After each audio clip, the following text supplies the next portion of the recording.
Hello दोस्तों, आज हम इस वीडियो में डिस्कस करेंगे IRC 37 2018 में जो दिया गया है method of flexible pavement design. आप इस कोड को यूज़ करने से पहले ये ज़रूर समझ लें कि ये कोड सिर्फ नए डिज़ाइन के लिए है या फिर पेमेंट्स जो बिल्कुल ख़राब हो चुके हैं और उनको रिकंस्ट्रक्ट करना है उसके लिए आप यूज़ कर सकते हैं। और दूसरी कंडीशन ये है कि डिज़ाइन ट्रैफिक 2 MSA से ऊपर होना चाहिए। अगर डिज़ाइन ट्रैफिक 2 MSA से कम है तो उसके लिए IRC SP 72 2015 को यूज़ करना है। ये कोड 37 कभी भी ओवरले डिज़ाइन के लिए यूज़ नहीं करते हैं। अगर आपको ओवरले डिज़ाइन करना है तो उसके लिए या तो फॉलिंग वे डिफ्लेक्टोमीटर मेथड यूज़ करते हैं जो कि IRC 115 में दिया हुआ है, या बेंगलमैन बीम रिफ्लेक्शन स्टडीज के द्वारा करते हैं जो कि IRC 81 में दिया गया है। जो इस कोड में डिज़ाइन प्रिंसिपल या फिलोसफी ऑफ पेमेंट डिज़ाइन जो यूज़ किया हुआ है वो ये है कि पूरी डिज़ाइन लाइफ के दौरान आपका पेमेंट फंक्शनली और स्ट्रक्चरली उसकी दोनों ये रिक्वायरमेंट पूरी होनी चाहिए। तो जब हम कहते हैं कि functional requirement, structural requirement, functional requirement में आता है रफनेस या ऊपर जो सरफेस के ऊपर अनइवननेस होता है। स्ट्रक्चरल रिक्वायरमेंट में पर्टिकुलरली क्रैकिंग ऑफ लेयर्स जो कि या तो बिटुमिनस लेयर की कमी से हो सकती हैं या सीमेंटिशियस मटेरियल जो नीचे पड़ा हुआ है, अगर सीमेंटेड बेस आपने यूज़ किया है कभी कई बार वो क्रैक हो जाता है, उसके कारण भी क्रैक ऊपर रिफ्लेक्ट होते हैं। और दूसरा है रटिंग। रटिंग किसी भी लेयर में हो सकती है, सबग्रिड में भी हो सकती है, जीएसपी में भी हो सकती है, सीटीबी में भी हो सकती है और ऊपर की लेयर में भी हो सकती है। और ये रटिंग जो है रिफ्लेक्ट होती है सरफेस पे in the form of depression, जैसे ये दिखाया है यहाँ पे। तो ये दो क्राइटेरिया हैं पेमेंट डिजाइन के, cracking of layers and rutting of payment. तो पेमेंट में रटिंग और क्रैकिंग को समझने के लिए जो पैरामीटर यूज किए जाते हैं वो है स्ट्रेस, स्ट्रेन एंड डिफ्लेक्शन। ये तीन पैरामीटर्स हम हर लेयर में निकालते हैं और IRC 37 में एक linear elastic layer theory use की गई है। इसमें पेमेंट को as a multi layer system model किया जाता है। इसमें सबसे की नीचे की लेयर जो कि सबग्रेड कहलाती है उसको हम मान के चलते हैं कि वो सेमी इनफाइनाइट है, वर्टिकल डायरेक्शन में भी और हॉरिजॉन्टल डायरेक्शन में भी। और उसके ऊपर जो लेयर है, सब बेस हो या बेस हो या विरिंग कोर्स हो, उनको हम मान के चलते हैं कि हॉरिजॉन्टल डायरेक्शन में इनफाइनाइट है और वर्टिकल डायरेक्शन में फाइनाइट, क्योंकि थिकनेस तो लिमिटेड है हर लेयर की, इसलिए वर्टिकल डायरेक्शन में फाइनाइट है। IIT पेव सॉफ्टवेयर जो कि 37 के साथ आता है उसको यूज करके हम ये स्ट्रेस, स्ट्रेन एंड डिफ्लेक्शन निकालते हैं और इनपुट पैरामीटर इसके लिए हर लेयर का इलास्टिक मॉडुलस, पोशान रेशो और उसकी मोटाई, लेयर की मोटाई इनपुट पैरामीटर है। ऑफ कोर्स व्हील लोड तो होगा ही। तो तीन कंट्रोल पैरामीटर है। एक है vertical strain on top of subgrade. Now ये आपका पेमेंट है, इसमें सबसे नीचे की लेयर सबग्रेड है, उसके ऊपर सीमेंटेड ट्रीटेड सब बेस है, उसके ऊपर सीमेंटेड ट्रीटेड बेस है, उसके ऊपर एक क्रैक रिलीफ लेयर और उसके बाद बिटमस लेयर। तो वर्टिकल स्ट्रेन यहाँ पे सबग्रेड के टॉप पे व्हील लोड अप्लाई करने के बाद जितना स्ट्रेन आता है वो है vertical strain on top of subgrade. और इसको ये मान के चलते हैं कि ये सबग्रेड इंडिकेटर है रटिंग का। दूसरा है horizontal tensile strain at bottom of bituminous layer. ना ये बिटुमिनस लेयर है, इसकी बॉटम पे, इसकी नीचे जो टेंसाइल स्ट्रेन आता है बिकॉज ऑफ लोड, वो एक क्राइटेरिया है, एक इंडिकेटर है फटीग का और क्रैकिंग का। और अगर आप सीमेंट ट्रीटेड बेस यूज कर रहे हैं तो इस लेयर के बॉटम पे जो टेंसाइल स्ट्रेन या स्ट्रेस डेवलप होता है वो एक तीसरा क्राइटेरिया है जिसके कारण आपका बेस फेल होता है। तो डिजाइन प्रिंसिपल ये कहता है अगर आप इन तीन पैरामीटर्स को डिजाइन वैल्यू के अंतर्गत रखते हैं तो आपका डिजाइन सेफ होगा। तो रटिंग के लिए 37 में एक इक्वेशन दिया हुआ है और क्राइटेरिया ये है कि अगर आपकी रट डेप्थ सरफेस पे 20 मिलीमीटर से ऊपर हो जाए तो आप समझ लीजिए कि आपका पेमेंट सेक्शन फेल हो गया। ये इक्वेशन है जिसको आप यूज कर सकते हैं रटिंग फेल्योर के लिए। अगर आपको वर्टिकल स्ट्रेन की वैल्यू पता है तो आप ये निकाल सकते हो कि आपका पेमेंट कितने रिपीटिशन के बाद फेल होगा, यानी कि कितने रिपीटिशन के बाद उसमें 20 मिलीमीटर की रट डेप्थ डेवलप हो जाएगी। ये इक्वेशन है 80% लायबिलिटी के लिए और ये इक्वेशन है 90% लायबिलिटी के लिए। जनरली यही सजेस्ट किया जाता है कि 90% लायबिलिटी की इक्वेशन को यूज किया जाए for national highway and for expressways, and 80% liability state highway या उससे नीचे के पेमेंट डिजाइन में यूज की जा सकती है। अब यहाँ पे ये जो एप्सिलॉन वी है, ये है vertical compressive strain at top of subgrade, जो मैंने आपको पिछली स्लाइड में बताया। इसी तरीके से आपको फटीग क्रैकिंग क्राइटेरिया ये है कि अगर आपका पेमेंट सरफेस 20% या उससे ज्यादा क्रैक हो जाता है तो वो एक फेल कंडीशन है।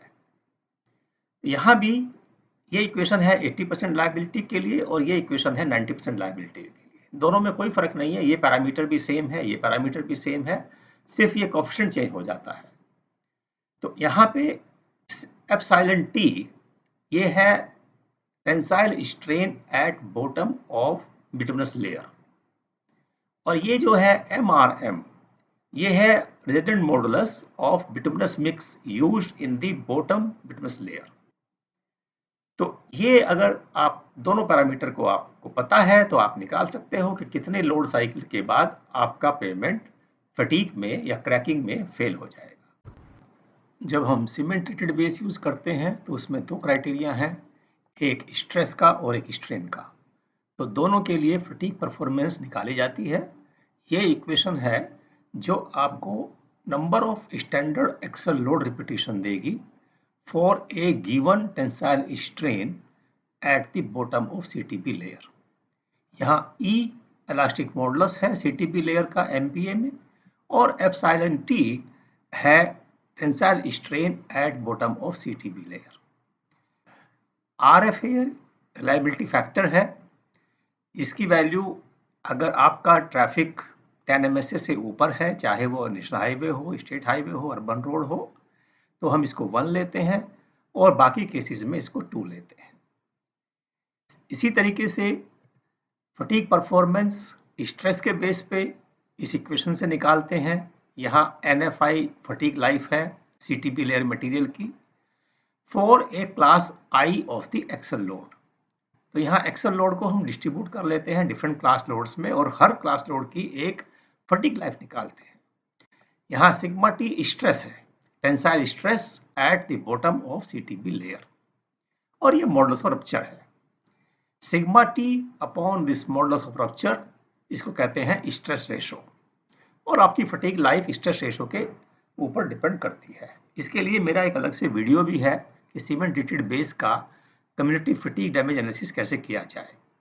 कम्युनिटी फटीग डैमेज इस इक्वेशन से निकालते हैं NI अपॉन NFI, जहां NI आपके एक्सपेक्टेड रिपीटिशन है और NFI फटीग लाइफ है जो आप इससे निकालते हैं, और इसकी वैल्यू 1 से कम होनी चाहिए। सेफ डिजाइन के लिए this CFT should be less than 1। तो जो स्टैंडर्ड कंडीशंस IRC 37 में कंसीडर की गई हैं वो कुछ इस तरीके से हैं कि आपका material response model linear elastic है, लेयर इंटरफेस फुल्ली बाउंडेड हो, ऑल लेयर्स डुअल व्हील लेते हैं और हर व्हील पे 20 किलोन्यूटन का लोड, यानी कि डुअल व्हील पे 40 किलोन्यूटन और 40,000 न्यूटन, और कॉन्टैक्ट स्ट्रेस 0.56 MPa। जब आप निकालें tensile strain in bituminous layer या वर्टिकल कंप्रेसिव स्ट्रेन और सबग्रेड, और जब आप सीमेंट ट्रीटेड बेस का CFD करते हैं तो उसके लिए हम कॉन्टैक्ट स्ट्रेस 0.8 MPa लेते हैं। और ये 3 क्रिटिकल पैरामीटर हैं, tensile strain at the bottom of bituminous layer, tensile stress और tensile strain cement treated base की तली पर, और कंप्रेसिव स्ट्रेन सबग्रेड की टॉप पे। तो आपका पेमेंट लेयर्स के हिसाब से 6 तरीके से बन सकता है। पहला है नॉर्मल पेवमेंट, जहां आप सबग्रेड, उसके ऊपर ग्रेनुलर सब बेस, ग्रेनुलर बेस और एक बिटमस लेयर प्रोवाइड करते हैं, एक या दो। तो यहाँ पे सिर्फ दो कंसिडरेशन लिए जाते हैं। कटिंग के लिए हम यहाँ स्ट्रेन निकालते हैं सबग्रेड की टॉप पे, और फटीक के लिए हम यहाँ टेंसाइल स्ट्रेन निकालते हैं बिटमस लेयर की तली पर। ये ध्यान रखें कि ये दो पैरामीटर हम व्हील लोड के नीचे और डुअल व्हील असेंबली के बीच में दोनों पॉइंट पे लिए जाते हैं। जब आप यहाँ पे सीटीबी लेयर यूज करते हैं, सीमेंटेटेड बेस यूज करते हैं, तो ये दो पैरामीटर एडिशनल हो जाते हैं। ये हैं tensile stress and tensile strain at the bottom of CTB layer. बाकी ये दोनों सेम रहते हैं। जब हम सीटीबी लेयर यूज करें, और देखिए इसमें और इसमें क्या अंतर है। इस लेयर में यहां हमने सीटीबी के ऊपर एक एग्रीगेट की लेयर यूज किया है as a crack relief layer. इसकी जगह हम सामी यूज कर सकते हैं, लेकिन सामी यूज करने के बाद भी आपके जो क्रिटिकल पैरामीटर्स हैं वो सेम रहते हैं, ऑल थ्री। यहाँ पे कंप्रेसिव स्ट्रेन, यहाँ पे स्ट्रेस एज स्ट्रेन, और यहाँ पे tensile strain at the bottom of bituminous layer.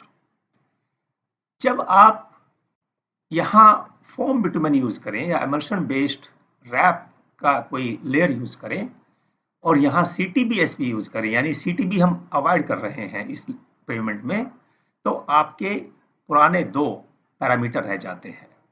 यहाँ पे टॉप सबग्रिड के टॉप पे वर्टिकल कंप्रेसिव स्ट्रेन और tensile strain at the bottom of bituminous layer. पांचवा कॉम्बिनेशन हो सकता है कि जब आप सब बेस में सीटीएसबी यूज करें और उसके ऊपर डब्ल्यूएमएम यूज करें और फिर आप बिटमस लेयर दें, तब भी यही दो क्रिटिकल पैरामीटर होते हैं, compressive strain at top of subgrade and tensile strain at bottom of bituminous layer. जब आप नीचे जीएसपी यूज करें और उसके ऊपर सीटीबी लेयर करें और यहाँ क्रैक रिलीफ यूज करें या सामिर यूज करें, तब ये दो पैरामीटर अलग से डेवलप होते हैं, stress and strain at the bottom of CTB.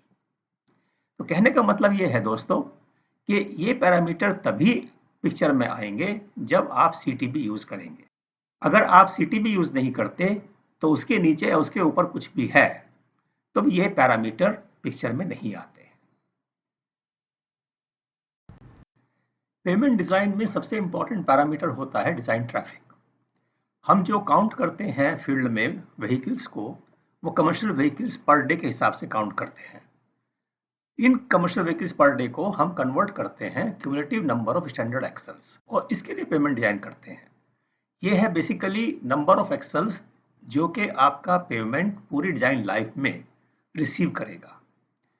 तो इस इक्वेशन से हम निकालते हैं 365A 1 + R power n-1 upon R into VDF into D। इस इक्वेशन में A है initial traffic in the year of completion, यानी कि जिस साल आपका प्रोजेक्ट पूरा हो रहा है, जब आप रोड को खोल रहे हैं ट्रैफिक के लिए, वो साल। लेकिन जब काउंट की जाती है तो उससे पहले काउंट की जाती है। तो अगर आपको लगता है कि जिस दिन आपने काउंट किया है उसके 3 साल बाद आपका प्रोजेक्ट पूरा होगा, तो इस ट्रैफिक को पहले हम 3 साल के लिए प्रोजेक्ट करते हैं। तो by this equation P into 1 + R into X, X is the number of years, last count और प्रोजेक्ट पूरा होने के साल के बीच का जो अंतर है वो है X, और R है ग्रोथ रेट। ग्रोथ रेट को आप 5% मान सकते हैं, 6% मान सकते हैं, या आप इसको इवेल्युएट भी कर सकते हैं फील्ड में।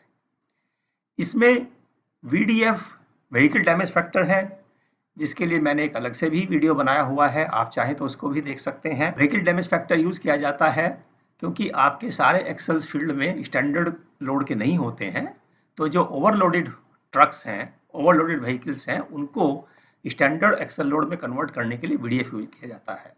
और D है यहाँ पे लेड डिस्ट्रीब्यूशन फैक्टर। ये लेड डिस्ट्रीब्यूशन फैक्टर डिपेंड करता है आपके टाइप ऑफ रोड पे। जहां आपकी सिंगल कैरिज वे है, यानी कि आपका रोड डिवाइडेड नहीं है, तो ये फैक्टर लिए जाते हैं सिंगल लेन रोड के लिए 1, 2 लेन के लिए 0.5, 4 लेन के लिए 0.4। जब आपका रोड डिवाइडेड है तब ये लिए जाते हैं फैक्टर डी के, 2 लेन के लिए 0.75, 3 के लिए 0.6 एंड 4 के लिए 0.44।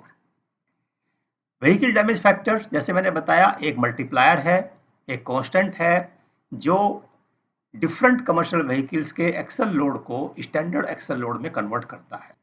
वीडीएफ निकालने के लिए एक्सल लोड सर्वे रिकमेंडेड है कि हम 24 घंटे के लिए एक्सल लोड सर्वे करें दोनों डायरेक्शन में, और एक सैंपल साइज जो स्पेसिफाइड है आईआरसी कोड में कि अगर आपका कमर्शियल व्हीकल्स पर डे 3000 से कम है तो 20%, 6000 से ज़्यादा है तो 10% एंड मिनिमम 900 व्हीकल्स को आपको सर्वे करना है। अगर आप सर्वे फील्ड में नहीं कर सकते हैं तो आईआरसी में ये टेबल दिया हुआ है कि depending upon initial commercial vehicles, two way initial commercial vehicles और आपकी टेरेन के हिसाब से आप इस टेबल से व्हीकल डैमेज फैक्टर चूज कर सकते हैं। तो दोस्तों पेमेंट कंपोजिशन में आपकी 3 लेयर होती हैं सबग्रेड के ऊपर, सब बेस, बेस और उसके ऊपर बिटवीन लेयर। आईआरसी 37 2018 का जो एडिशन है वो हर तरह का मटेरियल अलाउ करता है, सब बेस में भी और बेस में भी। आपका सब बेस ग्रेनुलर भी हो सकता है और सीमेंटेटेड भी हो सकता है या दोनों कॉम्बिनेशन भी हो सकता है।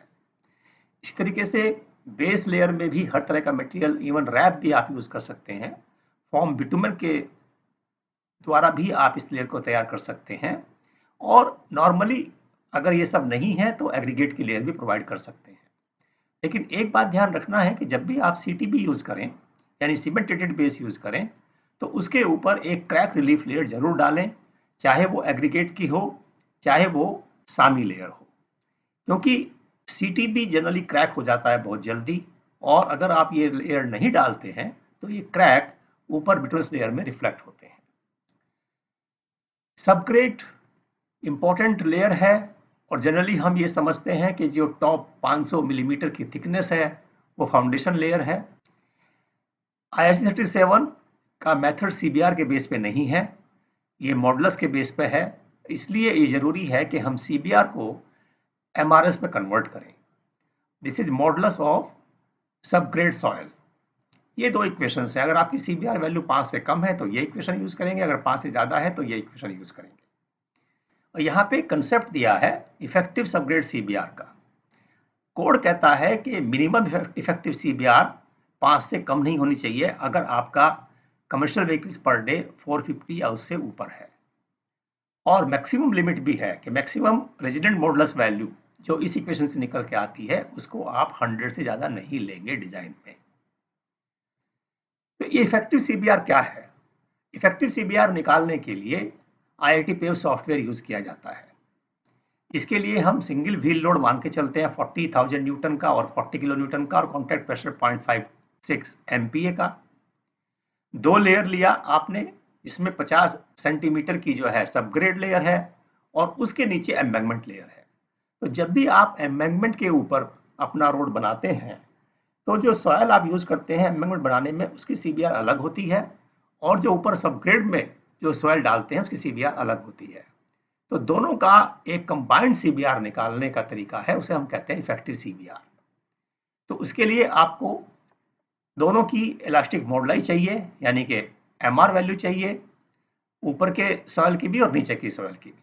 पोशान रेशो 0.35 मान के चलते हैं, और फिर हम सरफेस डिफ्लेक्शन निकालते हैं आईआईटी पेव सॉफ्टवेयर से।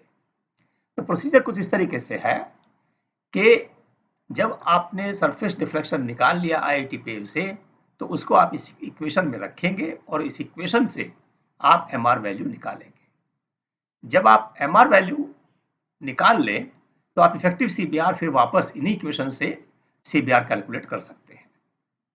यहाँ पे स्मॉल p कॉन्टैक्ट प्रेशर जो मैंने बताया 0.56, small a radius of circular contact area, and ये आप निकाल सकते हैं 40,000 न्यूटन लोड के लिए, और जनरली ये 150.8 मिलीमीटर आती है। पोशान रेशो 0.35। एक एग्जाम्पल के द्वारा मैं आपको समझाऊंगा कि कैसे इफेक्टिव सीबीआर निकालते हैं। मान लीजिए आपके एम्बैंकमेंट सॉइल की जो सीबीआर है वो 8% है, और जो आपने बोरो मटेरियल यूज किया है सबग्रेड बनाने के लिए एम्बैंकमेंट के ऊपर, उसकी सीबीआर 20% है। तो इफेक्टिव सीबीआर क्या है? तो इसके लिए पहले हम एमआर वैल्यू निकालेंगे दोनों लेयर की, क्योंकि यहाँ सीबीआर 5 से ज़्यादा है तो हम ये इक्वेशन यूज करेंगे 17.6 इंटू सीबीआर पावर 0.64। तो एम्बैंकमेंट सॉइल की जिसकी सीबीआर 8 है वो है 66.6 MPa, और जो बोरो मटेरियल जिसके जो आपने सबग्रेड के लिए यूज किया है उसकी एमआर वैल्यू आई 119.7 MPa। अब हम ये आपका दो लेयर स्ट्रक्चर हो गया, जो कि नीचे आपका एम्बैंकमेंट है और उसके ऊपर आपकी सबग्रेड है। सबग्रेड का एमआर वैल्यू 119.7 MPa और जो नीचे की लेयर है उसका एमआर वैल्यू 66.6 MPa। तो अब हम चलते हैं आईआईटी पेव में और वहां निकालते हैं सरफेस डिफ्लेक्शन, यहाँ पे इस पॉइंट पे, सिंगल पॉइंट पे। यहाँ मेरे सिस्टम पे ये IIT 37 पेव सॉफ्टवेयर पड़ा हुआ है। इसको रन करने से पहले आप सबसे पहले इस फाइल को जरूर क्लिक करें, इससे आपके सिस्टम में जावा इंस्टॉल हो जाएगा। जावा इंस्टॉल करने के बाद आप ये IIT पेव स्टार्ट फाइल को क्लिक करें तो आपको ये डिजाइन न्यू पेमेंट सेक्शन में जाना है। यहाँ पे हमारी नंबर ऑफ लेयर्स दो ही हैं, एक एम्बैंकमेंट की और एक सबग्रेड की। तो हम इनमें डेटा फीड करेंगे इलास्टिक मॉडुलस। लेयर 1 ऊपर की लेयर है जो कि आपके सबग्रेड है, इसका है 119.7 MPa और पोशान रेशो 0.35, थिकनेस 500 मिलीमीटर। और इसी तरह से जो नीचे की लेयर है उसका ई वैल्यू है 66.6, पोशान रेशो 0.35। यहाँ थिकनेस नहीं होती क्योंकि इसको हम मान के चलते हैं कि ये इनफाइनाइट है। Wheel load 40,000 Newton and tyre pressure 0.56 MPa। और हमारा जो यहाँ पॉइंट ऑफ इंटरेस्ट है वो सिंपल एक पॉइंट है, that is below the load. So depth भी जीरो लेंगे और रेडियल डिस्टेंस भी जीरो लेंगे। इन डेटा को हम सबमिट करेंगे। सबमिट होने के बाद ये आपसे पूछेगा रन, तो हम रन करेंगे और रन करने के बाद आपको जो आउटपुट फाइल है वो यहाँ पर दिखाई देगी। इसमें हमारा जो इंटरेस्ट है वो इस पॉइंट पे है, displacement in Z direction, that is vertical direction, 1.41 millimetre. तो आईआईटी सॉफ्टवेयर से आपका जो सरफेस डिफ्लेक्शन आया वो है 1.41 mm। इसको हम यूज करेंगे to find out MR value using this equation. यहाँ पे अब ये म्यू 0.35, सरफेस डिफ्लेक्शन 1.41, ए 150.8।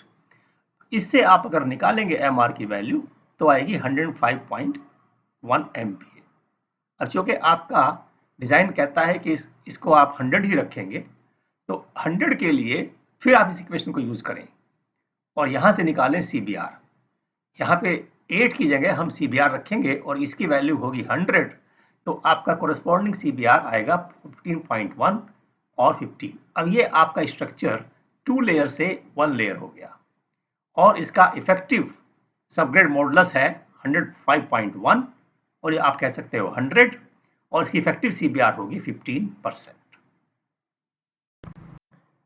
सबग्रेड के ऊपर पहली लेयर आती है सब बेस की, और सब बेस ग्रेनुलर भी हो सकता है और सीमेंटेड भी हो सकता है।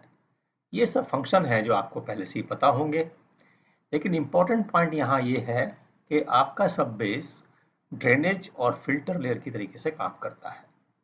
जब आपकी थिकनेस 150 मिलीमीटर हो, सिंगल लेयर में डालते हैं इसको, और उस समय ये दोनों काम एक साथ करता है, ड्रेनेज और फिल्टर का। लेकिन अगर मिनिमम थिकनेस 150 से ऊपर है तो हम सब बेस को 2 लेयर में डालेंगे, इसकी थिकनेस 100 मिलीमीटर होगी हर लेयर की। पहली लेयर जो टॉप लेयर है वो ड्रेनेज लेयर की तरह काम करती है और नीचे की लेयर फिल्टर लेयर की तरीके से काम करती है। सब बेस का एमआर निकालने के लिए आपको चाहिए उसकी थिकनेस और एमआर ऑफ सपोर्ट। यहाँ ये एमआर सपोर्ट जो है बेसिकली सबग्रेड का एमआर वैल्यू है जो हमने पहले स्टेप में निकाला। Thickness of granular layer millimetre लिखी जाती है यहाँ पे। और अगर आप CTSB यूज कर रहे हैं, सीमेंट ट्रीटेड सब बेस यूज कर रहे हैं, IRC कोड कहता है कि उसकी मिनिमम थिकनेस 200 मिलीमीटर होनी चाहिए और इसका MR वैल्यू यूसीएस के ऊपर डिपेंड करता है, अनकन्फाइंड कंप्रेसिव स्ट्रेंथ। अगर आप अनकन्फाइंड कंप्रेसिव स्ट्रेंथ निकालते हैं 7 डेज पे, it should be 1.5 to 3 MPa, और अगर ये इतना है तो आप इसका मॉडुलस लेंगे 600 MPa। थंब रूल ये है 1000 टाइम्स यूसीएस, लेकिन ये मैक्सिमम वैल्यूज जो IRC कोड ने स्पेसिफाई किए हैं। अगर आपका यूसीएस 3 से नीचे है या कहिए 1.5 से ऊपर है तो आप लेंगे 600, अगर 1.5 से नीचे है तो आप लेंगे 400, and Poisson ratio 0.25। Base course again ये भी आपका ग्रेनुलर हो सकता है या सीमेंटेड हो सकता है। अगर आपका बेस कोर्स ग्रेनुलर है और सब बेस भी ग्रेनुलर है तो यहां हम इन दोनों को जोड़ के एक इकट्ठा MR वैल्यू निकालते हैं, और अगेन MR सपोर्ट जो है उस केस में MR ऑफ सबग्रेड होगा। तो यहाँ H जो है वो होगा थिकनेस ऑफ बेस प्लस सब बेस।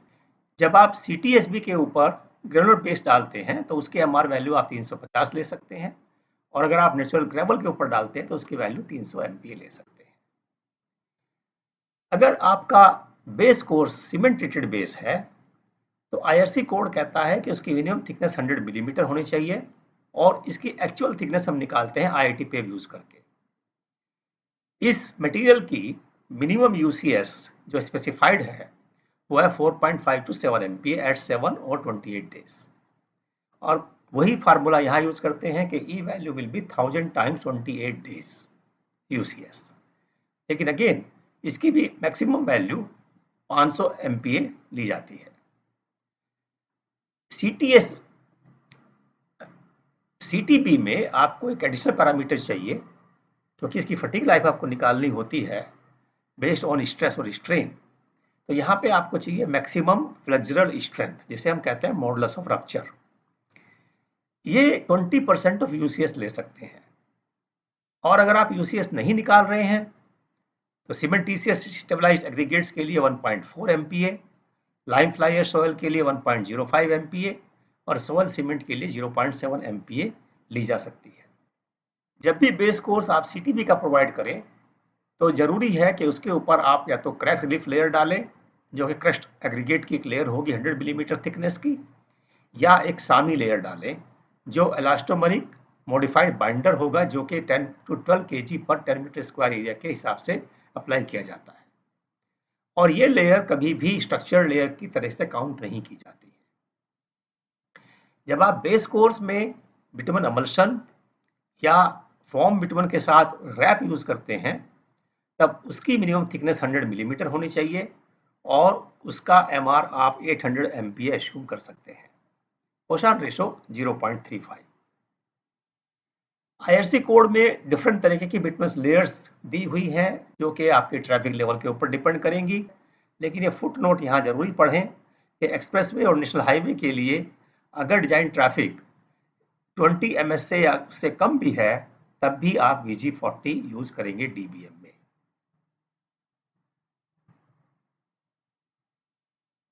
पेमेंट डिजाइन करने के लिए, जैसे मैंने बताया कि आपका 37 मैकेनिस्टिक डिजाइन मेथड है, इसके लिए आपको MR वैल्यू चाहिए।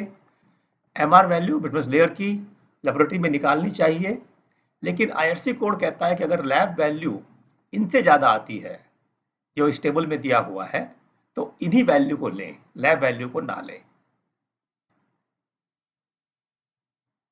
DBM लेयर या तो एक लेयर में प्रोवाइड की जाती है, 2 लेयर में प्रोवाइड की जाती है, जैसे कि डिजाइन की रिक्वायरमेंट हो।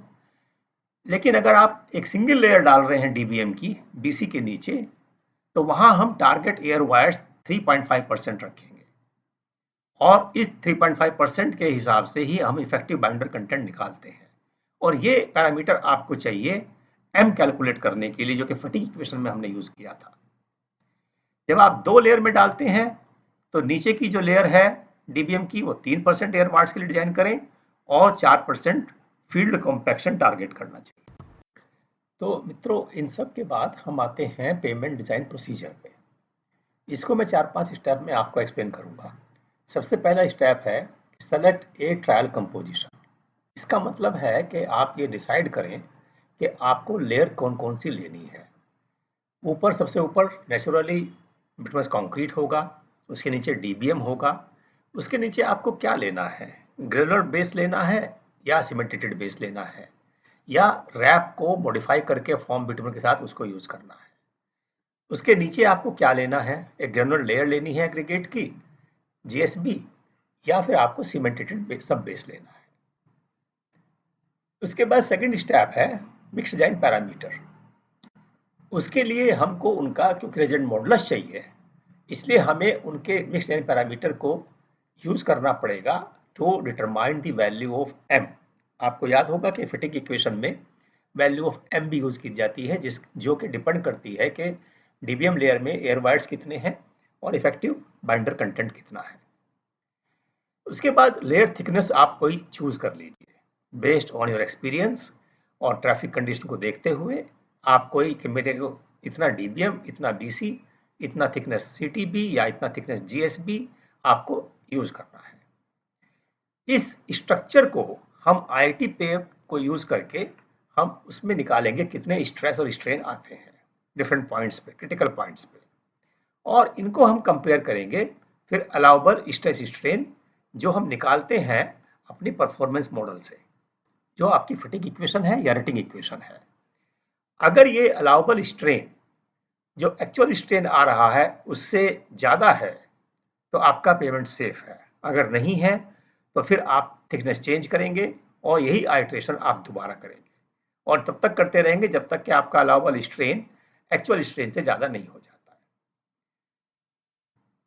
जब आप थिकनेस प्रोवाइड करें तो ये जरूर ध्यान रखें कि आईआरसी ने हर लेयर के लिए कुछ मिनिमम थिकनेस स्पेसिफाई की हुई है, वो आपको जरूर देनी है।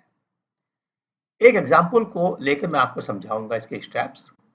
और एग्जाम्पल इस तरह से है कि डिजाइन ए बिटमस पेमेंट जिसमें हम ग्रेनुलर बेस और सब बेस दोनों कन्वेंशनल ले रहे हैं। ओके, नीचे जीएसबी है, उसके ऊपर डब्ल्यूएमएम है और डेटा ये दिया हुआ है 4 lane divide carriageway, initial traffic in the year of completion. ये ध्यान रखिएगा, यहाँ पे ट्रैफिक दिया है in the year of completion 5000 CVPD दोनों तरफ। तो चूंकि ये डिवाइडेड हाईवे है तो एक तरफ 2500 हो जाएगा। Traffic growth rate 6%, design life 20 years, vehicle damage factor 5.2 जो कि दोनों डायरेक्शन में सेम लिया जाएगा। इफेक्टिव सीबीआर मैंने यहाँ पे ले लिया है 7%, क्योंकि इसका तरीका मैं आपको पहले बता चुका हूँ कि अगर आपको एम्बैंकमेंट लेयर की और ऊपर के लेयर की सीबीआर पता है तो आप कैसे निकालेंगे इफेक्टिव सीबीआर। और ये मार्शल पैरामीटर्स दिए हुए हैं कि डीबीएम लेयर हम डिजाइन करेंगे 3% एयर वायर्स के लिए, जिससे कि इफेक्टिव बिटुमेन कंटेंट 11.5% होगा। तो सॉल्यूशन इन स्टेप्स में है। Now lateral distribution factor for each direction for 4 lane divided highway IRC code में दिया हुआ है 0.75। इनिशियल ट्रैफिक दोनों डायरेक्शन में 5000 है तो एक डायरेक्शन में 2500। वीडीएफ दोनों में सेम है। इन पैरामीटर्स को यूज करके हम निकालेंगे N, cumulative number of standard axles, और ये आया 131 एमएस से। Effective CBR 7। देयरफॉर इस सीबीआर के लिए रेजिडेंट मॉडुलस अपग्रेड का आएगा 17.6 into CBR power 0.64 that is 62 MPa. ये 100 से कम है जो कि आपके आईआरसी में अपर लिमिट दी हुई है। और चूंकि आपका डिजाइन ट्रैफिक यहाँ एन की वैल्यू 50 एमएस से ऊपर आ रही है तो हम टॉप में प्रोवाइड करेंगे या तो एसएमए या bituminous concrete with modified bitumen surface course, और नीचे हम डीबीएम देंगे as a base layer VG40 के साथ, जिसकी viscosity grade 40 with viscosity of 3600 poise at 60 degree centigrade. अब हम एक ट्रायल सेक्शन सेलेक्ट करते हैं। लेट अस अस्यूम कि हमारा बिटमस कंक्रीट 40 मिलीमीटर होगा, डीबीएम ऊपर 70 नीचे 80 मिलीमीटर, और दोनों लेयर ग्रेनुलर हैं WMM 250 millimetre and GSB 230 millimetre. अब चूंकि ये दोनों लेयर ग्रेनुलर हैं तो इनको हम सिंगल लेयर तरह ट्रीट करेंगे और ये एक लेयर होगा बिटमस लेयर और एक सबग्रेड होगा। तो आपका मटेरियल प्रॉपर्टीज कुछ इस तरीके से होंगी कि सबग्रेड का इफेक्टिव CBR 7 है, तो उसका ई वैल्यू आप यहां से निकालेंगे 17.6, CBR 0.64, दैट इज 62 MPa, इसका पोषण रेशो 0.35। एग्रीगेट लेयर दोनों इकट्ठी हैं, तो इसकी थिकनेस होगी 230 प्लस 250। इस इक्वेशन में आप पुट करेंगे, ये ई वैल्यू सबग्रेड की है 62, तो E value of granular layer आ गई हमारी 200 MPa, इसका भी mu value 0.35। Hot mix asphalt, तीनों लेयर इकट्ठी, total thickness 80 plus 70 plus 40, that is 190 millimetre. इसका हम ई वैल्यू लेंगे 3000 टेबल से एंड पोषण रेशो 0.35। तो ये हमारा पेमेंट स्ट्रक्चर हो गया। इसमें नीचे सबग्रेड जिसका के ई value 62 MPa, mu value 0.35, base and सब बेस इकट्ठा हो गया है, 480 मिलीमीटर थिकनेस एंड 200 मिलीमीटर इसका ई वैल्यू और MR वैल्यू एंड 0.35 इज पोषण ratio. HMA layer 190 millimeter, E value 3000 and mu value 0.35. It's a dual wheel assembly. The center spacing 310 millimeter and the pressure here, contact pressure is 0.6 MPa और हमारी critical location हो गई ये 4, 1 2 3 4। एक है HMA layer के नीचे तली में, बिल्कुल लोड के नीचे और दोनों लोड के बीच में। पोजीशन 1 एंड 3 व्हील लोड के नीचे हैं, that is radial distance 0, and position 2 and 4 दोनों व्हील्स के बीच में है, इनकी रेडियल डिस्टेंस होगी 310/2, 155 मिलीमीटर। नाउ अब हम निकालेंगे allowable strain at different points, जो कि IS 37 में जो इक्वेशंस दी हुई हैं उनको यूज करके, एंड चूंकि ये नेशनल हाईवे है तो हम 90% रिलायबिलिटी की इक्वेशंस यूज करेंगे और फटीग इक्वेशन ये है। नाउ यहाँ पे एप्सिलॉन T है आपका tensile strain at the bottom of bituminous layer और E उसका मॉडुलस है। ना हमको NF पता है, नंबर ऑफ साइकिल्स, NF पता है 131 MSA। एक पैरामीटर है यहाँ पे C और C है 10 की पावर M, M है VBE upon VA plus VBE। This is effective binder content by volume air wires, और अगर आप इनकी वैल्यू रखेंगे 3% एंड 11.5%, तो ये इक्वेशन इसमें ट्रांसफॉर्म हो जाएगी। तो हम NF लेंगे 131 मिलियन, E लेंगे 3000, तो हम इससे निकाल सकते हैं value of epsilon T। Now ये हमारा अलाउबल टेंसाइल स्ट्रेन है 150 micron.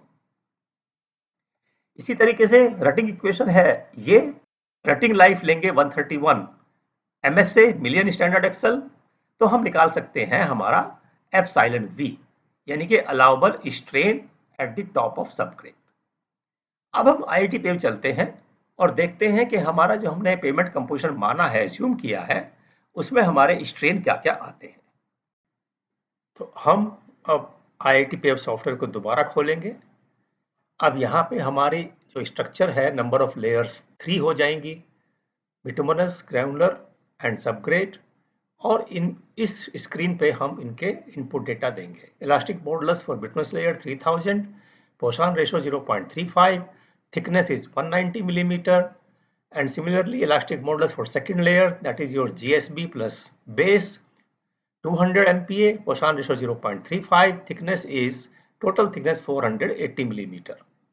For subgrade, elastic modulus 62 MPa, पोषण ratio 0.35, and there is no thickness because we assume it to be infinite.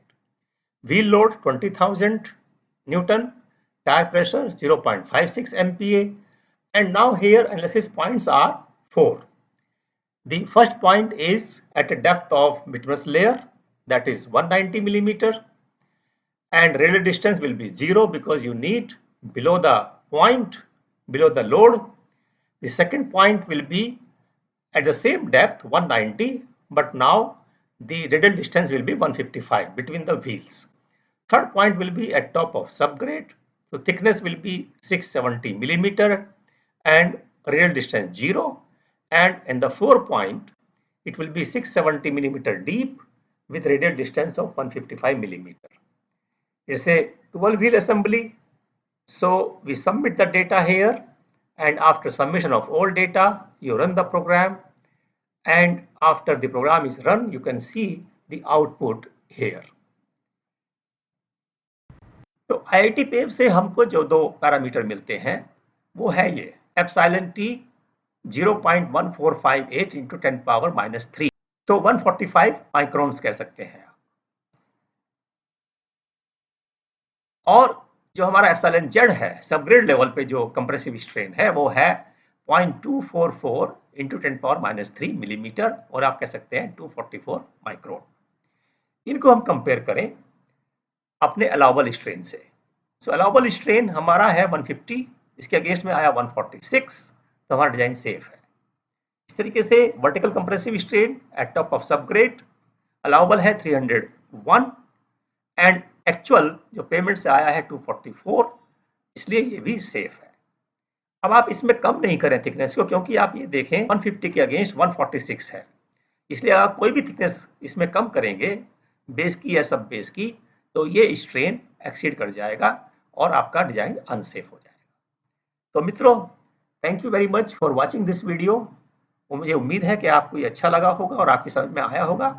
आप अपने दोस्तों के साथ शेयर करें और अपने ऑब्जर्वेशंस जो भी कमेंट्स हैं मुझे जरूर लिखें।